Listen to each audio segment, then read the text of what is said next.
We've been doing woodworking a long time, so over the years we've learned a thing or two. How to make your project at the end look a lot better, how to make it look more professional.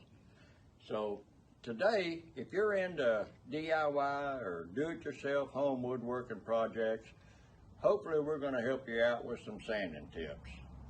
Now, what I need to do this is, I've already glued two boards together here. I've got my wood clamp. I glue them together with wood glue. Wood glue you can get at any hardware store just about, or your local home improvement store. I found that one brand is not a whole lot better than the other brand as long as it's wood glue. They all seem to work pretty well.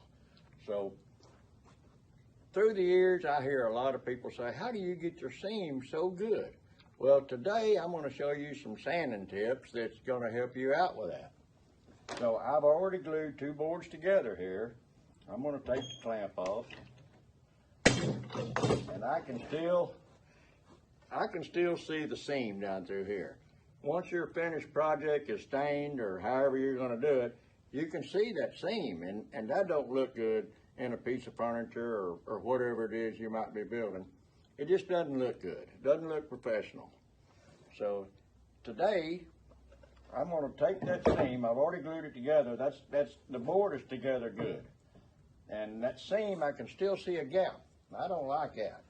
So I'm going to take my wood glue, and the reason I use wood glue instead of wood filler, if the wood filler is not exactly the same color, once you stain it, you're going to see it.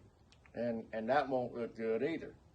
So I take my wood glue here, and I'm going to go down through this seam and spread a little bit. I use my fingers. You know, you can use whatever you want to, but I found it's easier to use my fingers and just clean the glue off later. I have to do that before supper. My wife won't let me at the table.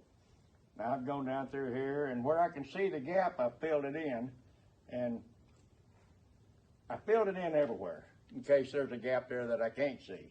When you get my age, you don't see them too good. Now what I need to do this, first of all, I'm going to use a belt sander.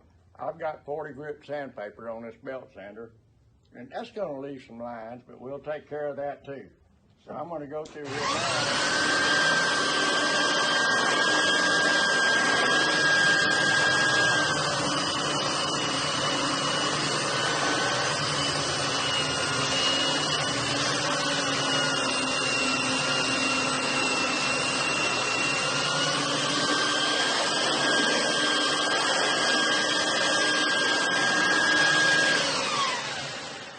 Okay, I've got that done. And like I said, you'll be able to see some lines here, and once you varnish it, boy, those lines will show up like a red blinking line.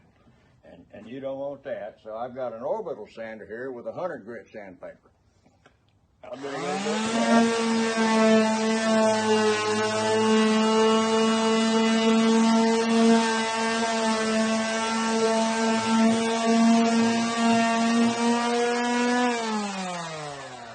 Okay, now, remember where that seam was?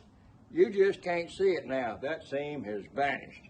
Your friends and people are going to look at it and say, boy, how do you get precision cuts like that? And that's where the appropriate answer is, well, I just know how to do it. So, and that's enough. That's all you have to say. I hope this helps you out. And follow us on TikTok or subscribe to our YouTube channel, and you'll see more. We're going to be doing more woodworking tips and DIY type tips. So follow us on TikTok and subscribe to our YouTube channel. And I hope we see you on the next video.